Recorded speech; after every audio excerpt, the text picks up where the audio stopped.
त्र्यंबकेश्वरमध्ये पेटणार भूसंपादनाचा वणवा. शेतकऱ्यांचा मुख्यमंत्र्यांना निर्वाणीचा इशारा. नमस्कार, मी अमिता गावंडे. तुम्ही पाहत आहात कबीर न्यूज नेटवर्क. त्र्यंबकेश्वर मधून एक मोठी बातमी समोर येत आहे. आगामी कुंभमेळ्याच्या तयारीला वेग आला असला तरी दुसरीकडे त्र्यंबकच्या शेतकऱ्यांनी सरकारविरोधात एल्गार पुकारला आहे. असा कुंभ आम्हाला मान्य नाही, अशी आक्रमक भूमिका घेत बाधित शेतकऱ्यांनी प्रशासकीय कारवाईवर गंभीर प्रश्न उपस्थित केले आहेत. नेमका हा वाद काय आहे, पाहुयात आमचा हा खास रिपोर्ट. त्र्यंबकेश्वर नगर परिषद हद्दीत प्रस्तावित 30 मीटर ग्रीन बेल्ट आणि रिंग रोडचे काम सध्या वादाच्या भोवऱ्यात सापडले आहे. कुंभमेळ्याच्या नावाखाली शेतकऱ्यांच्या जमिनी कवडी मोलदाराने लाटण्याचा प्रयत्न होत असल्याचा आरोप स्थानिकांनी केला आहे.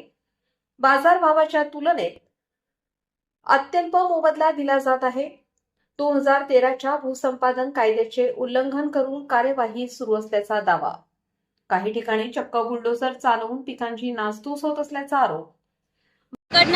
पोलीस स्टेशनवर आम्हाला नगरपालिकेत पाठवता, नगरपालिकेवाटनं परत आम्हाला कामाकडे इकडे जा तिकडे जा. इकडे आल्यावरती मशिनरीवाले आमचं ऐकती नाही. करायचं तर काय करायचं, कुठे जायचं, आम्ही कोणाकडे जायचं. बंद ठेवा. आम्ही आम्हाला जोपर्यंत चांगला मोबदला दिला जात नाही तोपर्यंत आम्ही काम चालू देणार नाही. बंद केला. चांगला मोबदला द्या.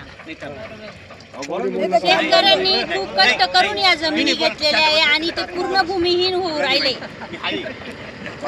जमिनी तेवढे जाते, आम्ही काय करणार आहे?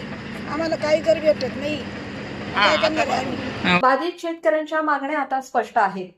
आधी कायदेशीर प्रक्रिया पूर्ण करा, मगच जमिनीला हात लावा, असा इशारा त्यांनी दिला आहे. शेतकऱ्यांनी 5 प्रमुख मागण्या शासनासमोर ठेवल्या आहेत, ज्यामध्ये बेकायदेशीर पिकांची नासधूस थांबवा, 2013च्या कायद्यानुसार थेट खरेदीचा प्रस्ताव द्या, बाजारभावाच्या 10 पट मोबदला मिळावा, जमिनींना बिगर शेती NA दर्जा देऊन मूल्यांकन करा, मोजणीतील तफावत दूर करण्यासाठी पुनर्मोजणी करा. यावेळी बाधित शेतकरी पुरुषोत्तम कडलक यांनी विकासाच्या नावाखाली शेतकऱ्यांवर अन्याय होत असेल तर तो आम्हाला मान्य नाही.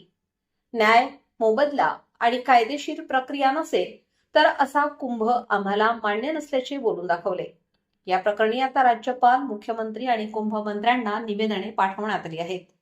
उद्यापासून सर्व बाधित शेतकरी साखळी उपोषणाला बसणार असल्याचे बाधित शेतकऱ्यांनी सांगितले.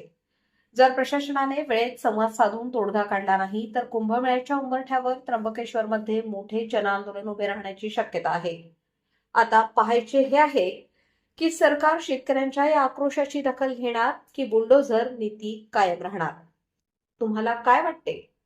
विकास महत्वाचा की शेतकऱ्यांचा हक्क? कमेंट्समध्ये नक्की कळवा. ताज्या अपडेट्ससाठी पाहत रहा कबीर न्यूज नेटवर्क, त्र्यंबकेश्वर.